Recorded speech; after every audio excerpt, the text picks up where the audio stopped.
Os verdadeiros monstros não têm garras nem presas. Eles chegam com flores, promessas de amor eterno e alianças de ouro.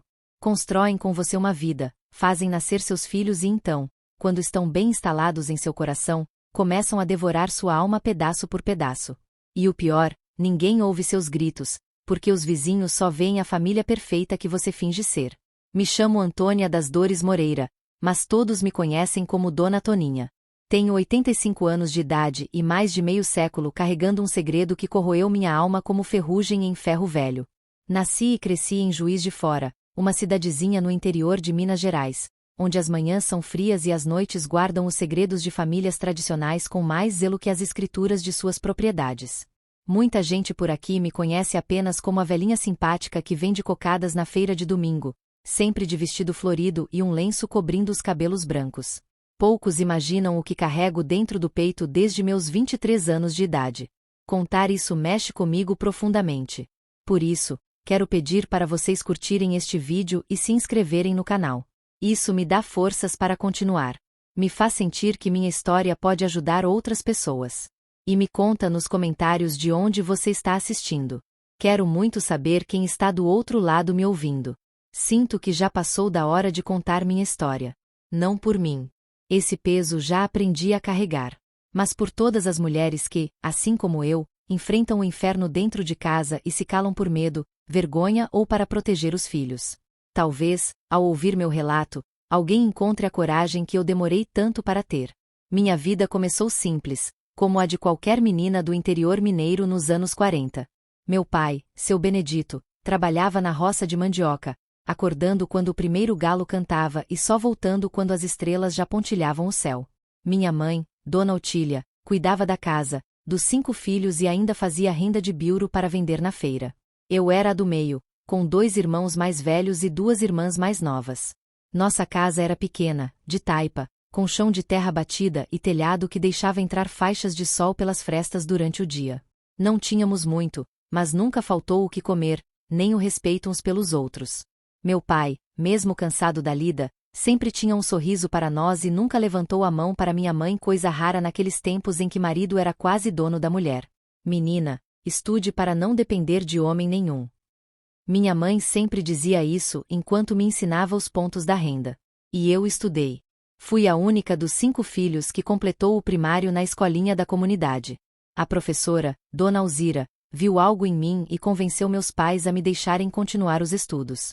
Essa menina tem luz nos olhos, seu Benedito. Seria um pecado desperdiçar. Com muito sacrifício, consegui fazer o curso normal e me tornei professora aos 19 anos. Era 1957, e para uma moça do interior, filha de agricultor, ser professora era quase um milagre. Me lembro do orgulho nos olhos de meu pai quando dei minha primeira aula na escolinha onde eu mesma tinha estudado anos antes. Estou vendo sua mãe em você, mas com livro na mão em vez de agulha, ele disse com a voz embargada. Por 3 anos, lecionei para as crianças do povoado, ganhando um salário modesto que ajudava em casa. As moças da minha idade já estavam casadas, muitas com 1 ou 2 filhos, enquanto eu seguia solteira, dedicada aos meus alunos. As línguas ferinas da cidade não perdoavam. Vai ficar pra titia. Muito estudo espanta marido, diziam as comadres nas rodas de conversa. Eu fingia não ligar, mas, no fundo, confesso que às vezes me sentia sozinha. Foi numa festa de São João de 1960 que conheci Laerte. Ele tinha vindo de Belo Horizonte para trabalhar como contador no único banco que tinha aberto na cidade. Era alto, de pele clara, cabelos penteados com brilhantina e um jeito de falar que mostrava que tinha estudado em colégio bom. Quando me tirou para dançar quadrilha, senti o coração acelerar como nunca antes. A senhorita me concede essa contradança? Ele perguntou com uma elegância que nenhum rapaz dali jamais teria. Aceitei, sentindo o rosto queimar de vergonha e excitação. Dançamos 3 músicas seguidas e depois ele me levou para tomar um refresco de maracujá na barraquinha da praça. Nunca vi professora tão bonita em toda a minha vida, ele disse, me olhando nos olhos de um jeito que me deixou sem ar. O senhor está tentando me deixar sem graça, seu Laerte, respondi, baixando os olhos para o copo de refresco. Aquela noite foi o começo de um namoro que virou a cidade de cabeça para baixo. Um homem estudado da capital, interessado na filha do seu Benedito da Roça? As mesmas comadres que diziam que eu ficaria para a titia, agora cochichavam que eu tinha dado o golpe do baú. Mal sabiam elas que Laerte, apesar do emprego bom e das roupas finas, não tinha herança nem família importante. Era só um rapaz que tinha conseguido estudar com muito esforço, como eu.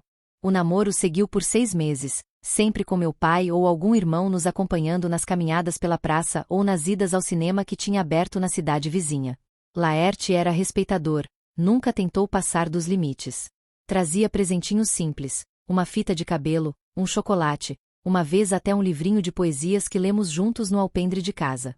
Quero casar com a senhorita, Dona Antônia, ele disse numa noite de dezembro, embaixo do pé de jabuticaba do quintal de casa, com meu irmão mais velho vigiando de longe. Se seu pai permitir, quero fazer da senhorita minha esposa. Meu coração quase saiu pela boca. Aos 23 anos, eu já começava a achar que o casamento não era para mim, e agora estava ali, recebendo o pedido de um homem educado, trabalhador e ainda por cima bonito. Preciso pensar, seu Laerte, respondi, tentando esconder a emoção. Mas a verdade é que não havia o que pensar. Era tudo o que eu podia sonhar. Na semana seguinte, Laerte veio falar com meu pai, trazendo uma garrafa de cachaça boa e um charuto. Conversaram por horas na sala, enquanto eu, minha mãe e minhas irmãs aguardávamos ansiosas na cozinha. Quando a porta se abriu, meu pai veio com um semblante sério que logo se abriu num sorriso. Venha cá, minha filha. Seu Laerte me parece homem de respeito. Se você quiser, tem minha bênção. O casamento aconteceu em março de 1961, na igrejinha de Nossa Senhora da Glória. Não foi nada grandioso, não tínhamos posses para isso, mas foi bonito. Meu vestido foi costurado por minha mãe e minhas tias, usando renda que elas mesmas fizeram. Laerte estava elegante num terno azul marinho emprestado do gerente do banco. Depois da cerimônia, houve uma pequena festa no quintal de casa, com comida feita pelas mulheres da família e música tocada pelos violeiros da região. Nossa casa era pequena, mas era nossa. Laerte tinha alugado uma casinha de 2 quartos perto do banco, com sala, cozinha e até um banheiro dentro luxo que eu nunca tinha tido. Nos primeiros meses, vivi o sonho que toda moça da minha época alimentava. Laerte era atencioso, me trazia flores colhidas no caminho de volta do trabalho, elogiava minha comida, mesmo quando eu errava o ponto do feijão. E, nas noites, era carinhoso e respeitoso. Continuei dando aulas mesmo depois de casada. Muitos maridos não permitiriam, mas Laerte parecia orgulhoso de ter uma esposa professora. Mulher minha tem que mostrar que é prendada na cabeça também, ele dizia quando alguém questionava. Eu me sentia a mulher mais sortuda do mundo. Quando descobri que estava grávida, 6 meses depois do casamento, a felicidade pareceu completa. Laerte chorou quando contei, suas mãos tremendo ao tocar minha barriga ainda lisa. Vai ser uma menina linda como você, Toninha, ele disse com certeza, como se pudesse ver o futuro. E estava certo.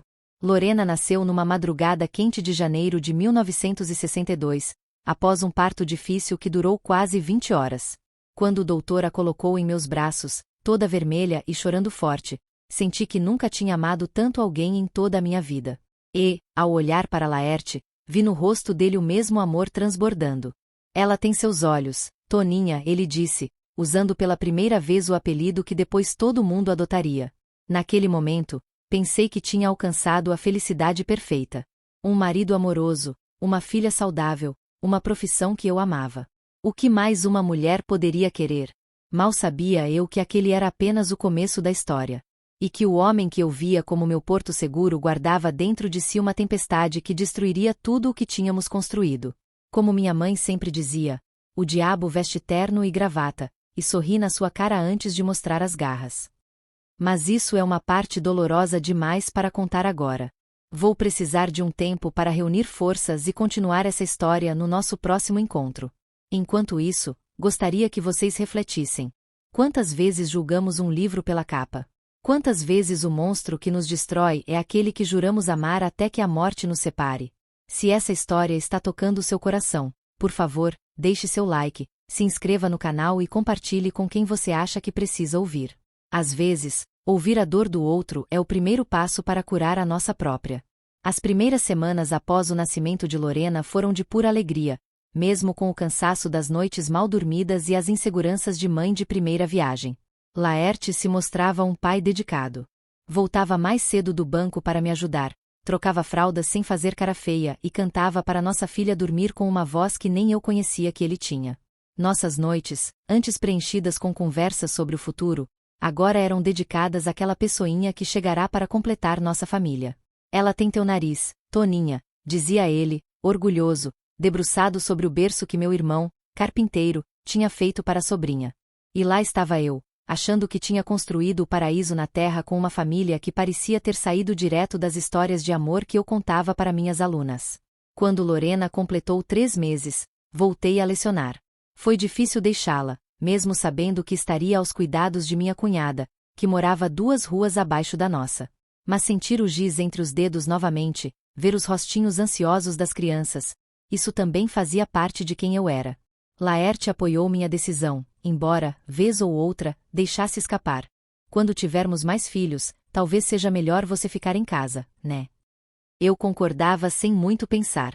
Naquela época, uma mulher que trabalhava fora já era quase uma revolução. O primeiro ano de Lorena voou como folha no vento. Logo ela engatinhava pela casa toda, sorrindo com aqueles 2 dentinhos de baixo que tinham acabado de nascer, chamando papa para Laerte antes mesmo de me chamar de mamãe. Ele se derretia todo. Comprava brinquedos que não tínhamos condições, fazia planos para quando ela crescesse. Vou colocar nossa princesa num colégio bom, Toninha. Ela vai ser doutora, advogada, o que ela quiser. A vida seguiu seu curso. Lorena crescia forte e saudável, alegre como um passarinho. Eu continuava dando aulas, agora já na escola maior da cidade, tendo sido promovida graças ao meu esforço e dedicação. Laerte também prosperava no banco, tendo sido indicado para um cargo de supervisão. Aos olhos de todos em Juiz de Fora, éramos o modelo de família perfeita. Foi por volta do 3º aniversário de Lorena que percebia as primeiras mudanças em Laerte. Pequenas, quase imperceptíveis para quem olhasse de fora. Já não chegava tão animado do trabalho. Reclamava mais da comida, dos gastos da casa, do barulho que Lorena fazia enquanto brincava. Homem trabalha o dia todo, precisa de silêncio quando chega em casa, ele dizia, com uma irritação na voz que eu nunca tinha ouvido antes. Pensei que fosse apenas cansaço. O novo cargo vinha com mais responsabilidades, mais pressão. Tentei ser compreensiva, preparar os pratos que ele gostava, manter Lorena mais quieta quando ele chegava. Fazia tudo para agradá-lo, para recuperar aquele sorriso que tinha me conquistado na festa de São João, anos atrás. Uma noite, Laerte chegou do trabalho extremamente irritado. Tinha havido um problema com uma conta importante e ele culpava um dos funcionários subordinados. Durante o jantar, não parava de falar no assunto, usando palavras duras demais para o homem que eu conhecia. Aquele incompetente vai se ver comigo. Vou fazer ele se arrepender de ter nascido. Calma, Laerte, tentei apaziguar, servindo mais um pouco de carne em seu prato. Tenho certeza de que foi um engano. Amanhã vocês resolvem isso com a cabeça fria. Não devia ter dito nada. Ele bateu na mesa com tanta força que os pratos pularam, assustando Lorena, que começou a chorar. Não me diga o que fazer, mulher. Acha que entende alguma coisa do meu trabalho? Fiquei paralisada. Nunca, em 4 anos de casamento, Laerte tinha levantado a voz para mim daquele jeito. O homem à minha frente, com o rosto contorcido de raiva, parecia um estranho. Peguei Lorena no colo, tentando acalmá-la, enquanto ele se levantava e saía batendo a porta. Voltou tarde da noite, cheirando a cachaça. Fingi que dormia quando ele entrou no quarto, com medo do que poderia acontecer. Na manhã seguinte, ele agiu como se nada tivesse ocorrido. Preparou café para nós 3, brincou com Lorena, me deu um beijo antes de sair para o trabalho. Quase me convenci de que tinha sido um episódio isolado, que nunca mais se repetiria. Mas se repetiu com mais frequência do que eu gostaria de admitir. As explosões de raiva iam e vinham por motivos cada vez mais tolos. Uma semana era porque eu tinha comprado um vestido novo para Lorena sem consultá-lo. Na outra, porque o jantar não estava pronto quando ele chegou. Depois, porque encontrou um caderno de provas que eu tinha trazido para corrigir em casa. Tá negligenciando sua filha por causa desses moleques que nem seus são. Gritou, rasgando as folhas onde meus alunos tinham feito seus melhores esforços para resolver problemas de aritmética. Comecei a andar em ovos dentro da minha própria casa. Vigiava cada palavra, cada gesto, tentando prever o que poderia desencadear a próxima tempestade. Lorena, pequena, mais sensível, também mudou. A menina alegre e tagarela agora ficava quieta quando o pai estava em casa, como se tentasse se fazer invisível. As perguntas das vizinhas começaram. Dona Toninha, tá tudo bem? A senhora anda tão abatida. Seu Laerte parece tão estressado ultimamente. Eu desconversava, guardava as aparências. Afinal, problemas de família se resolvem em família era o que minha mãe sempre dizia. E eu ainda amava Laerte, ou pelo menos o homem que ele tinha sido antes.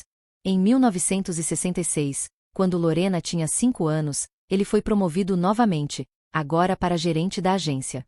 Um cargo de prestígio para um homem tão jovem. Houve uma festa no banco, com direito a discurso do prefeito e champanhe a primeira vez que provei na vida. Laerte estava radiante naquela noite. Novamente o homem charmoso e confiante por quem me apaixonei. Me apresentou a todos como minha bela esposa, a professora Antônia, com tanto orgulho na voz que me fez acreditar que tudo poderia voltar a ser como antes. Por algumas semanas, foi assim.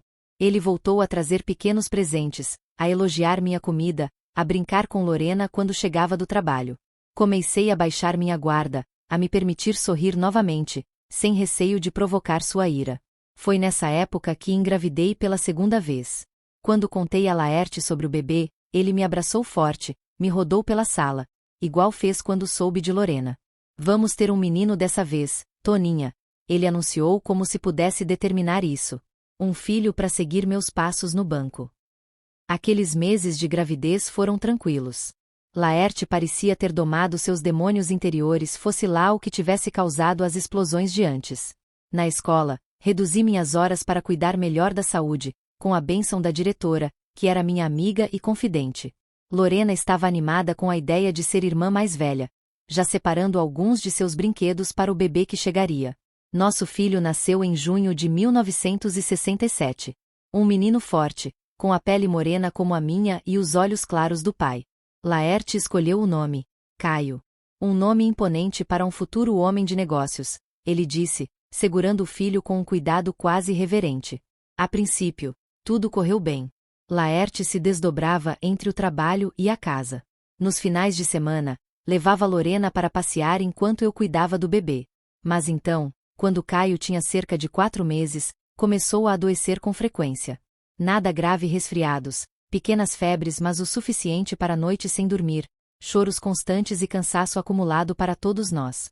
Foi quando o comportamento de Laerte começou a mudar novamente. As reclamações voltaram, mais intensas que antes. O choro de Caio o irritava profundamente. Não consigo nem pensar direito com esse barulho, bradava, batendo a porta do quarto onde eu me recolhia para acalmar nosso filho. Lorena, agora com 6 anos, voltou a ficar calada e esquiva na presença do pai. Uma noite, após um dia particularmente difícil no banco, Laerte chegou tarde e encontrou a casa em desordem. Caio tinha estado febril o dia todo. Lorena tinha derramado suco no tapete da sala e eu estava exausta demais para manter tudo em ordem como de costume. Que espelunca é essa? Ele gritou assim que pisou na sala. Fico fora o dia inteiro quebrando a cabeça para sustentar vocês, e é assim que me recebem. Laerte, por favor, implorei, com Caio no colo, ainda chorando com a febre. O menino está doente. Não tive tempo. Não consegui terminar a frase. Pela primeira vez, ele ergueu a mão contra mim. O tapa atingiu meu rosto com tanta força que cambaleei para trás, quase derrubando o bebê. Lorena, que assistia a tudo da porta do quarto, soltou um grito que jamais esquecerei. Papai, não. Laerte pareceu voltar a si ao ouvir a voz da filha. Olhou para a própria mão, como se não a reconhecesse. Depois para mim, meu rosto agora marcado pela vermelhidão do golpe, e então para Caio, que chorava ainda mais forte em meu colo. Sem dizer uma palavra, deu meia volta e saiu novamente, deixando apenas o eco da porta batendo atrás de si. Aquela noite marcou o fim definitivo de qualquer ilusão que eu ainda alimentava sobre meu casamento. O homem com quem eu tinha me casado, que prometera me amar e respeitar, tinha cruzado uma linha que não podia ser desfeita. Enquanto colocava gelo no rosto e ninava Caio para dormir, Lorena se aproximou e sentou ao meu lado na cama. Mamãe, por que o papai ficou tão bravo? Ela perguntou com uma voz tão pequena que mal pude ouvir. Como explicar para uma criança que, às vezes, as pessoas mudam? Que algo se quebra dentro delas e deixa vazar uma escuridão que nem elas mesmas conheciam. Papai está muito cansado, filha. Às vezes os adultos fazem coisas erradas quando estão cansados. Era a única explicação que conseguia encontrar naquele momento, embora soubesse que era insuficiente. Lorena assentiu, com uma compreensão além de seus poucos anos, e deitou a cabeça em meu colo. Vai ficar tudo bem, mamãe. Eu vou cuidar de você e do Caio. Meu coração se partiu um pouco mais ao ouvir aquilo. Uma criança não deveria sentir que precisa proteger a mãe. Aquela noite, deitada com meus 2 filhos adormecidos ao meu lado, prometi a mim mesma que encontraria uma saída. Por eles, encontraria forças para fazer o que fosse necessário. O que eu não sabia naquele momento, enquanto escutava a chuva fina caindo lá fora, é que o pior ainda estava por vir, que o verdadeiro monstro que habitava dentro de Laerte ainda não tinha mostrado sua face mais terrível. Quando uma casa começa a ruir, os primeiros sinais são quase imperceptíveis. Uma pequena rachadura na parede que você disfarça com tinta. Um rangido no assoalho que você ignora. Um cheiro estranho que você se convence ser apenas sua imaginação. Foi assim que meu casamento começou a desmoronar, em silêncio, sem alarde, mas com uma constância que só percebo agora, olhando para trás. O homem que eu conheci na festa de São João, que me conquistou com poesias e gentilezas, foi se transformando aos poucos, tão lentamente que eu quase não notei quando aquele sorriso galante começou a dar lugar a uma expressão fechada. Quando os olhos carinhosos se tornaram frios, quando as mãos que antes acariciavam começaram a formar punhos. Depois do nascimento de Caio, nosso segundo filho, as coisas pioraram rapidamente. O menino tinha saúde frágil nos primeiros meses, chorava muito durante a noite. Precisava de atenção constante. Eu dividia meu tempo entre cuidar do bebê, dar atenção a Lorena, que tinha apenas 6 anos, e manter as aulas na escola. Dormia pouco, comia às pressas, e mesmo assim, tentava manter a casa em ordem para não dar motivos de reclamação a Laerte. Mas os motivos sempre surgiam. Um dia era o jantar que não estava quente o suficiente. No outro, eram os brinquedos de Lorena espalhados pela sala. Depois, era Caio, que chorava demais. As queixas vinham acompanhadas de olhares cada vez mais duros, de palavras cada vez mais ásperas. Mulher que não dá conta de cuidar da própria casa não merece ser chamada de esposa, ele dizia, jogando o prato de comida na pia e quebrando a louça que tinha sido presente de casamento da minha mãe. Eu engolia o choro, recolhia os cacos, colocava as crianças para dormir e deitava ao lado dele na cama, mantendo a maior distância possível. Dizia a mim mesma que era apenas uma fase difícil, que Laerte estava sob pressão no trabalho, que logo tudo voltaria ao normal. Homem tem seus momentos, dizia Dona Zulmira, minha vizinha mais velha, quando me via com os olhos vermelhos de choro. Tem que ter paciência, filha. É assim mesmo o casamento. E eu tentava ter paciência. Rezava todo santo dia, pedindo forças a Deus, pedindo que trouxesse de volta o Laerte por quem me apaixonei. Mas as preces pareciam cair em ouvidos moucos. O dia em que ele me bateu pela primeira vez marcou o início de um novo capítulo em nosso casamento. Não foi apenas a dor física que me abalou, mas a compreensão terrível de que algo fundamental tinha se quebrado. O homem que jurou me amar e respeitar diante de Deus e de toda a comunidade tinha erguido a mão contra mim. E pior, tinha feito isso na frente da nossa filha. Mamãe, não chora, Lorena dizia, suas mãozinhas pequenas secando minhas lágrimas enquanto eu ninava Caio, tentando acalmá-lo após o escândalo. Eu vou cuidar de você. Aquelas palavras, vindas de uma criança tão pequena, me partiam o coração. Que tipo de mãe era eu, que precisava de consolo da própria filha? Que exemplo estava dando para ela sobre o que uma mulher deve aceitar de um homem? Nos dias que se seguiram, Laerte oscilava entre arrependimentos dramáticos, trazendo flores, pedindo perdão, jurando que nunca mais aconteceria, e novas explosões, cada vez mais frequentes, por motivos cada vez mais tolos. Comecei a notar mudanças no comportamento de Lorena. A menina alegre e falante, que corria pelo quintal atrás das borboletas, agora andava cabisbaixa, falava pouco, estremecia quando o pai levantava a voz. Nos domingos, quando ele a levava para passear na praça, ela voltava quieta, com um olhar distante que não combinava com uma criança de sua idade. Não quer mais ir passear com seu pai, filhinha? Perguntei certa vez, quando ela se escondeu embaixo da cama ao ouvir Laerte chamando. Não, mamãe, ela respondeu, os olhos cheios de um medo que me alarmou. Não quero ficar sozinha com ele. Algo na maneira como ela disse aquilo fez meu coração apertar.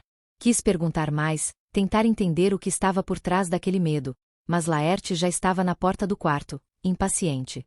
O que é isso agora? Vai começar a mimá-la desse jeito? Deixa de frescura, menina. Levanta daí e vamos. Ele a puxou pelo braço com força, arrastando-a para fora, enquanto ela me olhava com olhos suplicantes. Fiquei com Caio em casa, inquieta, com uma sensação ruim que eu não conseguia nomear. Quando voltaram, horas depois, Lorena correu direto para o quarto, sem me olhar nos olhos. Laerte parecia normal, até gentil, trazendo uma sacola de balas para os dois. Naquela noite, sentei ao lado da cama de Lorena para contar a história que ela sempre pedia antes de dormir. Ela estava enrolada nas cobertas, apesar do calor, como se tentasse se esconder do mundo. O que foi que aconteceu no passeio hoje, meu bem? Perguntei, passando a mão pelos seus cabelos. Ela ficou em silêncio por tanto tempo que achei que tinha pegado no sono. Então, com uma voz tão baixa que mal pude ouvir, disse: Papai me levou num lugar. Disse que era nosso segredo. Que lugar, filha? Uma casa lá no final da rua do mercado. Tem um homem lá que tira fotos. Meu sangue gelou nas veias. Fotos? Que tipo de fotos? Lorena se encolheu ainda mais. Não sei direito. Papai disse que eu tinha que tirar o vestido. Que era um trabalho especial. Ele ficou bravo quando eu chorei. Não consegui dormir naquela noite. A cabeça fervilhava com 1000 pensamentos horríveis, com a suspeita terrível do que poderia estar acontecendo. Queria confrontar Laerte imediatamente, mas algo me dizia para ter cuidado. Se minhas suspeitas estivessem certas, confrontá-lo diretamente poderia ser perigoso para mim e para as crianças. No dia seguinte, com a desculpa de comprar pão, passei pela tal rua do mercado, procurando pela casa que Lorena tinha mencionado.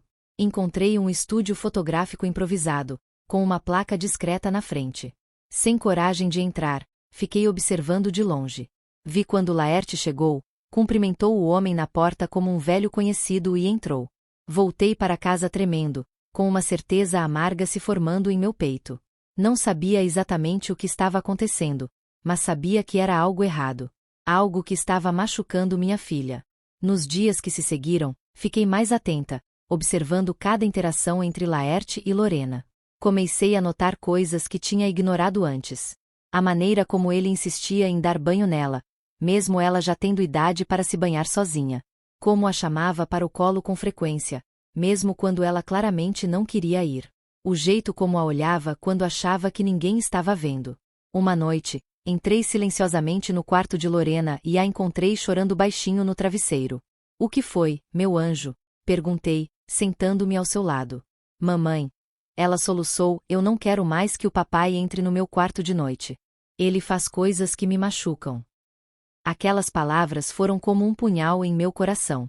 Por um momento, fiquei sem ar, sem conseguir processar o que acabará de ouvir. Então, a realidade me atingiu com força total. Meu marido, o pai da minha filha, estava abusando dela. Que coisas, Lorena? Perguntei com um nó na garganta, precisando ouvir para ter certeza, mesmo que cada palavra fosse uma tortura. Entre soluços, ela me contou.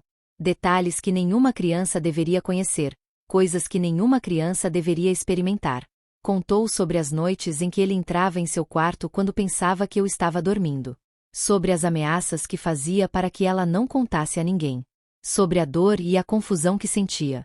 Abracei minha filha com força, deixando minhas próprias lágrimas caírem livremente agora. Como pude ser tão cega? Como não percebi o que estava acontecendo debaixo do meu próprio teto? A culpa me consumia, misturada a uma raiva que eu nunca tinha sentido antes. Nunca mais, minha filha, prometi, segurando seu rosto entre minhas mãos. Ele nunca mais vai tocar em você. Eu prometo. Nos dias que se seguiram, fiquei ainda mais atenta, observando cada interação entre Laerte e Lorena. Comecei a notar coisas que antes tinha ignorado. A maneira como ele insistia em dar banho nela, mesmo ela já tendo idade para se banhar sozinha. Como a chamava para o colo com frequência, mesmo quando ela claramente não queria ir. O jeito como a olhava quando achava que ninguém estava vendo.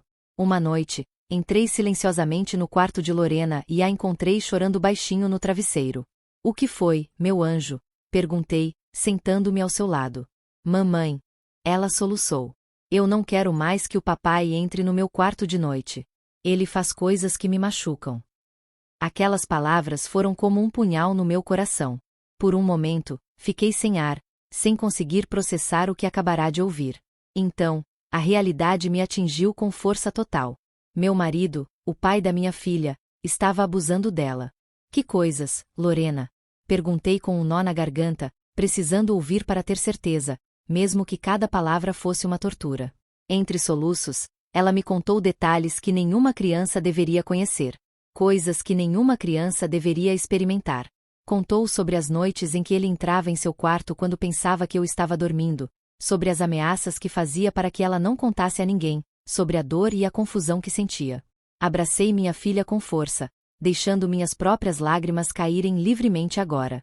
Como pude ser tão cega? Como não percebi o que estava acontecendo debaixo do meu próprio teto? A culpa me consumia, misturada a uma raiva que nunca tinha sentido antes. Nunca mais, minha filha, prometi, segurando seu rosto entre minhas mãos. Ele nunca mais vai tocar em você. Eu prometo.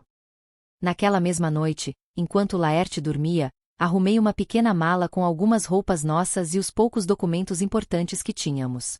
Planejava sair de madrugada, levar as crianças para a casa de uma antiga colega professora que morava em outra cidade. Mas, quando estava terminando os preparativos, ouvi o barulho da porta do quarto se abrindo. Laerte estava de pé, observando a mala sobre a cama. O que pensa que está fazendo? Perguntou com a voz perigosamente calma. Estou indo embora, respondi, tentando soar firme apesar do medo que me consumia. E estou levando meus filhos comigo. Sua risada foi fria, cruel. Acha mesmo que vou deixar você levar meus filhos? Que vai conseguir sobreviver sem mim? Quem vai te dar casa, comida, roupa? Você não é nada sem mim, Antônia. Prefiro passar fome na rua do que ficar mais um dia sob o mesmo teto que você, retruquei, a coragem vindo não sei de onde.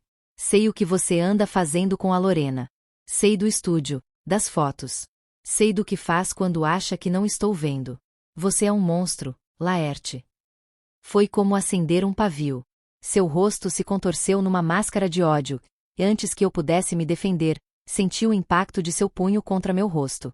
Caí para trás, atordoada, o gosto metálico de sangue na boca. Você não vai a lugar nenhum, ele rosnou, puxando a mala e jogando as roupas no chão. E se abrir essa boca para falar uma palavra disso para qualquer pessoa, eu juro que acabo com você e com esses moleques. Quem você acha que vão acreditar? Em mim, o gerente do banco, respeitado por todos, ou em você, uma professora histérica? Fiquei caída no chão, fingindo submissão, enquanto ele continuava com suas ameaças. Por dentro, no entanto, algo tinha se quebrado de vez. Qualquer resquício de amor ou respeito que eu ainda pudesse sentir por ele.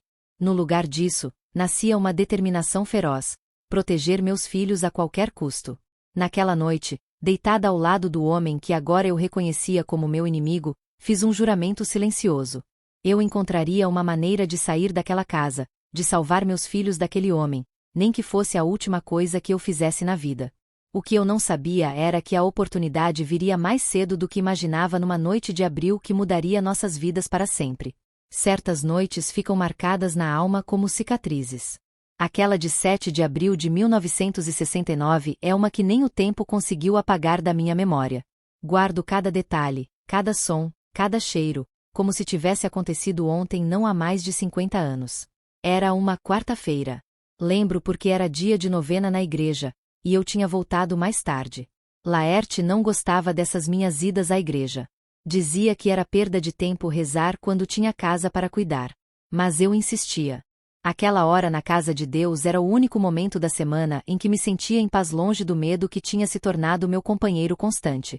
Caio, com quase 2 anos, já tinha dormido mais cedo, exausto depois de um dia inteiro correndo pelo quintal. Lorena, com seus 8 anos, deveria estar dormindo também. Laerte havia saído para uma reunião no banco, pelo menos foi o que disse. Cheguei em casa por volta das 9 e estranhei o silêncio. Normalmente, ele já estaria de volta, reclamando da minha demora. Guardei meu terço na gaveta da comoda, tirei os sapatos para não fazer barulho e fui verificar as crianças. O quarto de Caio estava tranquilo. O menino dormia de bruços, como sempre. Mas, quando cheguei à porta do quarto de Lorena, ouvi algo que gelou meu sangue nas veias. Um choro abafado, sufocado, como de quem tenta não fazer barulho, mesmo em desespero. E a voz dele, baixa, ameaçadora.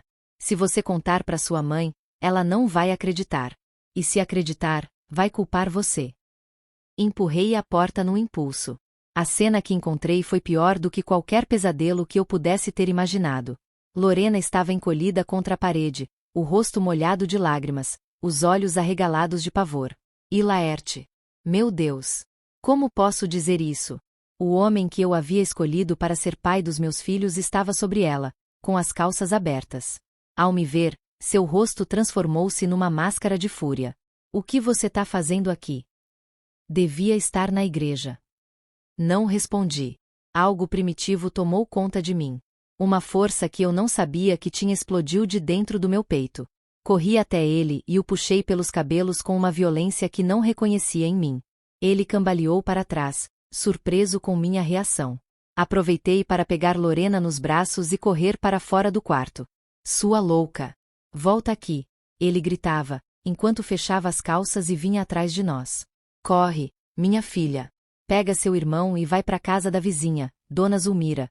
Sussurrei para Lorena, empurrando-a na direção do quarto de Caio. Ela hesitou, os olhos ainda cheios de pavor. Vai, filha, por favor. Eu vou segurar ele. Não sei onde encontrei a coragem. Talvez tenha sido a raiva. Talvez o instinto de proteção que só uma mãe conhece. Quando Laerte tentou passar por mim para alcançar as crianças, me coloquei na frente dele como uma muralha. Sai da minha frente, mulher. Isso não é da sua conta. Não é da minha conta. São meus filhos, seu monstro, gritei, sem me importar se os vizinhos ouviriam. Ele tentou me afastar com um empurrão, mas eu me agarrei a ele. Nas semanas anteriores, eu tinha escondido uma tesoura de costura embaixo do colchão, temendo que um dia precisasse me defender. Nunca pensei que chegaria a esse ponto. Mas naquele momento, enquanto lutávamos no corredor estreito, lembrei dela. Consegui escapar dele por um instante e corri para o quarto. Laerte veio atrás, rindo daquele jeito cruel que ele tinha desenvolvido nos últimos anos. O que você pensa que vai fazer, Toninha? Acha que pode comigo? Peguei a tesoura embaixo do colchão e me virei, segurando-a com força nas mãos. Fica longe de mim e dos meus filhos. Ele parou na porta, surpreso por um momento. Depois voltou a rir, desdenhoso. Você não tem coragem. Não me teste, Laerte. Por Deus, não me teste hoje. Algo na minha voz ou talvez o meu olhar deve ter comunicado a seriedade da ameaça, porque ele recuou um passo. E, no mesmo instante, ouvi a porta da frente se abrir e vozes. Lorena tinha conseguido sair com Caio e chamar ajuda. Era seu Agenor, o vizinho da casa da frente, e mais 2 homens que eu não reconheci de imediato. Que gritaria é essa? Tá tudo bem, Dona Toninha? Perguntou seu Agenor, entrando cautelosamente na sala. Laerte mudou completamente sua postura, como só os predadores sabem fazer. De repente, era o homem charmoso e educado que todos conheciam. Não é nada, seu Agenor. Só uma discussão de casal. A senhora, minha esposa, às vezes fica nervosa, sabe como é. Mas Lorena, minha corajosa menina, não deixou que a mentira prosperasse. Ele estava me machucando, seu Agenor. Estava fazendo coisa feia comigo. O silêncio que seguiu aquelas palavras infantis e diretas foi como um trovão. Seu Agenor e os outros homens olharam para Laerte. Depois para mim, ainda segurando a tesoura. Depois para as crianças. Algo nos olhos de Lorena, naquele terror genuíno que nenhuma criança conseguiria fingir, deve ter falado mais do que 1000 depoimentos. É melhor o senhor vir com a gente, seu Laerte, disse um dos homens, que reconheci então como o delegado Maurício. Vamos conversar na delegacia. Isso é um absurdo. Laerte protestou, mas já não havia o mesmo poder em sua voz. É a palavra de uma criança confusa contra a minha. Sou gerente do banco, um homem respeitado nessa cidade. E eu sou o pai de 3 meninas, respondeu o delegado com uma frieza que me deu certo consolo. Vamos resolver isso como deve ser. Enquanto levavam Laerte, Dona Zulmira, a vizinha para quem Lorena tinha corrido, me abraçou forte. Tudo vai ficar bem agora, Toninha. Acabou. Mas eu sabia que não tinha acabado. Era apenas o começo de outra provação. Numa cidadezinha do interior, nos anos 60, uma acusação daquelas contra um homem de posição como Laerte não seria fácil de sustentar. Todos conheciam o poder que homens como ele tinham, as conexões, o respeito que impunham apenas por serem homens em posição de autoridade. Na delegacia, fui tratada como se eu fosse a criminosa. A senhora tem certeza? Não pode ter interpretado mal a situação. Seu marido é um homem tão bem-quisto na comunidade. As perguntas vinham carregadas de dúvida, de julgamento velado. Lorena foi poupada de um interrogatório formal graças à intervenção de Padre Estevão, que chegou à delegacia assim que soube do ocorrido. Essa criança já passou por trauma suficiente. Se precisarem do testemunho dela, que seja feito com o devido cuidado e na presença de um médico. Laerte passou apenas uma noite na cadeia. No dia seguinte, foi solto após pagar uma fiança. As fofocas na cidade corriam soltas. Será que é verdade mesmo? Ou a dona Toninha inventou isso porque ele tinha outra? Aquela menina sempre foi muito imaginativa. Vai ver, confundiu as coisas. Homem trabalhador como o seu Laerte? Não pode ser verdade. Foi Dona Zulmira quem nos acolheu em sua casa nos dias seguintes. Eu não tinha coragem de voltar para minha própria casa, temendo que Laerte aparecesse por lá. Minhas crianças estavam assustadas, especialmente Lorena, que acordava gritando todas as noites. Tá tudo bem, meu amor, eu dizia, abraçando-a forte contra meu peito. Mamãe não vai deixar ninguém te machucar de novo, nunca mais. Mas como cumprir essa promessa? Eu não tinha para onde ir. Não tinha dinheiro guardado. Não tinha família na cidade que pudesse me ajudar. Meus pais já tinham falecido, e meus irmãos estavam espalhados, cada um com suas próprias dificuldades. Foi quando recebi a visita que mudaria o rumo da nossa história. Padre Estevão apareceu na casa de Dona Zulmira uma tarde, acompanhado por uma senhora de seus 60 anos, bem vestida, com um ar de autoridade serena que imediatamente me inspirou confiança. Dona Toninha, esta é Dona Irene Cardoso, diretora do Colégio para Meninas em Caruaru, apresentou o padre.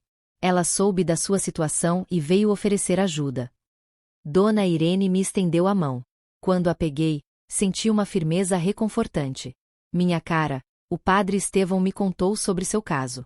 Estou aqui para lhe oferecer um emprego como professora em nosso colégio, e moradia para a senhora e seus filhos no alojamento das professoras. Fica a 3 horas daqui. Longe o suficiente para recomeçarem. Não consegui conter as lágrimas. Era como se Nossa Senhora tivesse ouvido minhas orações desesperadas. Mas por que a senhora? Nem me conhece, perguntei. Dona Irene sorriu. Um sorriso triste, mas cheio de compaixão. Digamos que eu reconheço sua situação melhor do que gostaria. Há 20 anos, uma jovem professora, em circunstâncias semelhantes às suas, cruzou meu caminho. Eu não pude ajudá-la como deveria. Ela tirou a própria vida uma semana depois. Jurei que nunca mais ficaria parada diante do sofrimento de outra mulher. Uma semana depois, sob a proteção de Padre Estevão e de alguns homens bons da comunidade, pegamos o ônibus para Caruaru. Deixei para trás a casa, os móveis, quase todas as nossas coisas. Não importava. O que importava era ver Lorena e Caio dormindo tranquilos nos bancos do ônibus, livres finalmente do terror que tinha se tornado nosso lar. Quanto a Laerte, soube depois que ele foi transferido do banco para outra cidade, bem longe. O escândalo tinha sido abafado, como tantos outros envolvendo homens de posição. Não houve julgamento, não houve justiça no sentido tradicional, mas nós estávamos livres dele e isso era tudo que importava naquele momento. Nos primeiros meses em Caruaru, Lorena quase não falava. Passava horas desenhando cenas escuras, assustadoras, que partiam meu coração. Caio, pequeno demais para entender completamente o que havia acontecido, se adaptou mais facilmente à nova vida. Eu trabalhava duro, tentando provar meu valor para Dona Irene, tentando construir um novo lar para meus filhos. Aos poucos, com o apoio de uma jovem médica que trabalhava no colégio, a doutora Heloísa, Lorena começou a se abrir. Começou a falar sobre o que tinha acontecido não apenas naquela noite que presenciei, mas antes. Descobri, com horror, que o abuso vinha acontecendo há meses, que minha filha tinha guardado aquele segredo terrível por medo, por vergonha, por confusão. Ele disse que era normal, mamãe, que todos os pais faziam isso com as filhas que amavam, que era o nosso segredo especial. Suas palavras, ditas em uma das sessões com a médica, me destruíram. Como pude não perceber? Como pude deixar isso acontecer sob meu próprio teto? A culpa me consumia. Passei noites em claro, repassando cada sinal que deveria ter notado, cada mudança no comportamento de Lorena que ignorei atribuindo ao estresse da casa, as mudanças normais da infância. Mas a doutora Heloísa me ajudou a entender que a culpa não era minha. Homens como Laerte são especialistas em esconder seus crimes, Dona Toninha. Eles manipulam, ameaçam, criam um ambiente de medo onde o silêncio parece a única opção segura. A senhora fez o que pôde. E o mais importante, quando descobriu, agiu. Muitas mulheres, por medo ou dependência, escolhem ver e não agir. A senhora salvou sua filha. Foram palavras de consolo, mas a cicatriz daquela noite, daquela descoberta, nunca desapareceu completamente.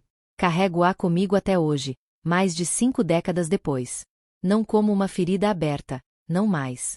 Mas como uma lembrança do preço que pagamos pela confiança cega, pela ignorância escolhida, pela crença de que conhecemos verdadeiramente aqueles que amamos.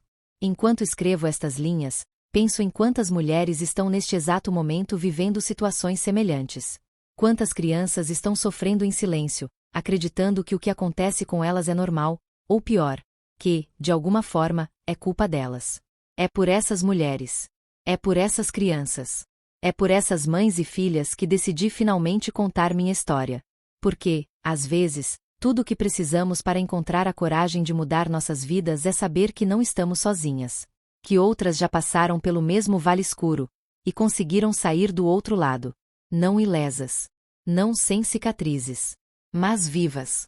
E, eventualmente, curadas. Nossa chegada a Caruaru foi como um renascimento. O colégio para meninas, dirigido por Dona Irene, era um lugar de ordem e paz, com seus jardins bem cuidados e corredores silenciosos. Meus filhos e eu recebemos um pequeno apartamento no alojamento das professoras 2 quartos, uma sala, cozinha e um banheiro. Parecia um palácio depois do que havíamos passado. Os primeiros meses foram de adaptação e cura. Lorena iniciou o tratamento com a doutora Heloísa, que, com paciência e delicadeza, foi ajudando minha filha a processar o trauma vivido. Caio, com apenas 2 anos, se adaptou facilmente à nova rotina, encantando a todos com seu sorriso e energia. Quanto a mim, mergulhei no trabalho. Dava aulas de português e literatura para as meninas do primário, e na rotina da sala de aula, encontrei um refúgio para minha mente atormentada. Foi em 1971, quase 2 anos após nossa chegada, que percebi uma mudança profunda em Lorena. Numa tarde de domingo, estávamos sentadas na pequena varanda do nosso apartamento. Ela, agora com 10 anos, desenhava em seu caderno, como costumava fazer. Mas algo era diferente. Os desenhos sombrios e assustadores tinham dado lugar a cenas coloridas, flores, borboletas, uma casa com janelas abertas. Que lindo, filha, comentei, sentindo uma esperança brotar dentro do peito. O que é isso que você está desenhando? Ela levantou os olhos para mim e, pela primeira vez em muito tempo, vi um brilho que me lembrava a menina que ela fora antes de tudo acontecer. É a nossa casa, mamãe. A que a gente vai ter um dia. Naquele momento, eu soube que estávamos no caminho certo. Que a pior parte talvez tivesse ficado para trás. Não significava que as cicatrizes tinham desaparecido. Elas nunca desapareceriam completamente. Mas estávamos aprendendo a viver com elas, a seguir em frente apesar delas. O tempo passou, preenchido pelo trabalho, pelos estudos dos meus filhos, pelas pequenas alegrias cotidianas que antes eu mal notava e que agora pareciam preciosas. Caio entrou para a escola, revelando-se um menino inteligente e curioso. Lorena, embora ainda tivesse dias difíceis, começou a fazer amizades entre as alunas do colégio, a participar de atividades, a sorrir mais. Em 1975, recebi uma carta que abalou nossa recém-conquistada tranquilidade. Era da minha irmã mais velha, que ainda vivia em Juiz de Fora. Laerte havia retornado à cidade e estava te procurando. Ele tem bebido muito e vive dizendo que vai recuperar os filhos, que você não tinha o direito de levá-los, escreveu ela, preocupada. Tenha cuidado, Toninha. O medo voltou, gelado e familiar, instalando-se no meu estômago. Procurei imediatamente Dona Irene, que, após ler a carta, segurou minhas mãos trêmulas entre as suas. Não tenha medo, Antônia. Ele não pode alcançá-los aqui. Você tem a proteção do colégio, da igreja e, agora, também a minha proteção pessoal. Ela estava certa. Laerte nunca chegou a Caruaru. Soube depois que ele foi preso por agredir um funcionário do banco em um acesso de raiva e acabou falecendo na cadeia pouco depois, vítima de cirrose hepática. Não senti alegria com a notícia. Nem vingança. Nem mesmo alívio. O que senti foi uma estranha sensação de fechamento de um capítulo, como se finalmente eu pudesse virar a página definitivamente. Em 1977, 10 anos após o nascimento de Caio e 8 anos desde nossa fuga, recebi uma proposta que mudaria novamente nossos rumos. O colégio estava expandindo, e Dona Irene me convidou para assumir a direção da nova ala primária. Era um reconhecimento do meu trabalho, da dedicação que havia demonstrado todos aqueles anos. A senhora tem um dom para liderar, Dona Toninha, ela me disse. E mais importante, tem compaixão. É exatamente o que precisamos para moldar essas meninas. Aceitei o desafio com uma mistura de entusiasmo e apreensão. Nunca havia ocupado uma posição de tanta responsabilidade. Mas descobri que Dona Irene estava certa. Eu tinha algo a oferecer. Uma sabedoria nascida da dor. Uma força que eu desconhecia. E, acima de tudo, um amor imenso por ensinar e acolher. Sob minha direção, a ala primária floresceu. Implementamos métodos de ensino mais modernos, trouxemos arte e música para o currículo. Incentivamos as meninas a pensarem por si mesmas, a questionarem, a sonharem além dos limites que a sociedade tentava impor-lhes. Uma menina educada é uma mulher livre, tornou-se o lema não oficial da nossa ala. Era o que eu acreditava profundamente. Era o que eu desejava ter aprendido mais cedo na vida. Lorena cresceu observando meu trabalho, absorvendo aquelas lições. Aos 17 anos, ela me surpreendeu ao anunciar que queria estudar direito. Quero ajudar mulheres como nós, mamãe, ela disse, com uma determinação nos olhos que me encheu de orgulho. Quero que elas saibam que têm escolhas, que têm direitos. Em 1980, quando Lorena foi aceita na Faculdade de Direito do Recife, chorei de alegria e gratidão. Minha filha, que havia enfrentado o pior tipo de trauma, estava transformando sua dor em propósito. Caio, agora com 13 anos, já falava em ser médico. Quero cuidar das pessoas, mamãe.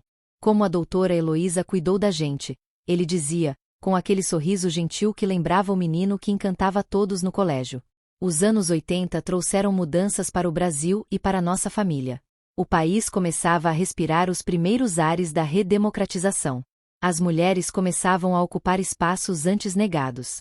E eu, aos 46 anos, conheci Anselmo. Ele era professor de história, viúvo, de uma gentileza e integridade que, a princípio, me assustaram. Depois de Laerte, eu havia construído muros altos ao redor do meu coração. Não acreditava que pudesse confiar em um homem novamente, muito menos amar. Mas Anselmo não pressionou, não exigiu, não apressou. Com a paciência de quem sabe o valor do tempo, ele foi conquistando minha confiança pouco a pouco. Levou quase 3 anos até que eu aceitasse seu pedido de casamento. Não estou oferecendo perfeição, Toninha, ele disse, ao me entregar um singelo anel de noivado. Só um amor honesto e o compromisso de sempre respeitar quem você é. Nos casamos em 1985, numa cerimônia simples na capela do colégio. Lorena, já formada e trabalhando como advogada, e Caio, então estudante de medicina, foram nossos padrinhos. Dona Irene, já idosa, mas ainda lúcida, nos deu sua bênção especial. Disse que aquela união era a prova viva de que o amor verdadeiro não fere, não controla, não machuca, ele acolhe, respeita e constrói. Com Anselmo, eu aprendi que nem todos os homens são monstros. Que é possível, sim, construir uma relação baseada em respeito mútuo, compreensão e companheirismo. Não foi fácil. Havia momentos em que o passado voltava como uma onda, me pegando desprevenida. Eu me fechava, recuava para meu lugar seguro. Mas ele nunca reclamou. Nunca se impacientou. Cada um carrega suas cicatrizes, Toninha, ele dizia. Estou aqui para os dias de sol e para as tempestades. Tivemos quase 20 anos juntos antes que um câncer o levasse, em 2004. Foram anos de aprendizado, de crescimento e de uma felicidade tranquila que eu nunca pensei que fosse possível. Sua morte deixou um vazio. Mas não um abismo. Diferente da perda de Laerte, que havia sido como escapar de uma prisão, perder Anselmo foi como se despedir de um bom companheiro de viagem, com gratidão pelas milhas compartilhadas. Hoje, aos 85 anos, olho para trás e vejo uma vida marcada por extremos. Uma dor tão profunda que quase me destruiu. E uma alegria tão pura que redimiu tudo. Vejo meus filhos agora adultos, com seus próprios filhos. Lorena, uma advogada respeitada, especializada em direitos das mulheres e crianças. Caio, um pediatra dedicado, com o mesmo sorriso gentil da infância. Vejo meus netos crescendo em lares onde o respeito é a regra, não a exceção.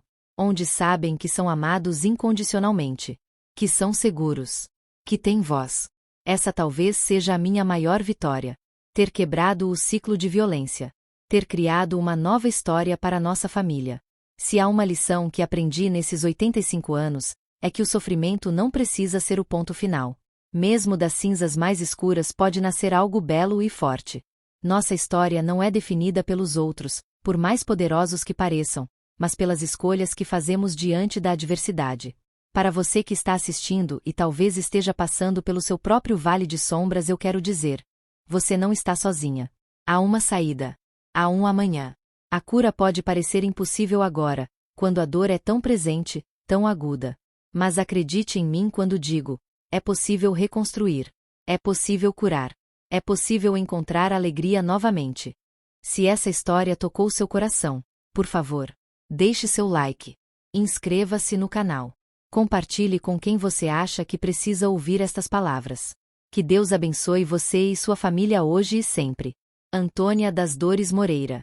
Mas podem continuar me chamando de Dona Toninha.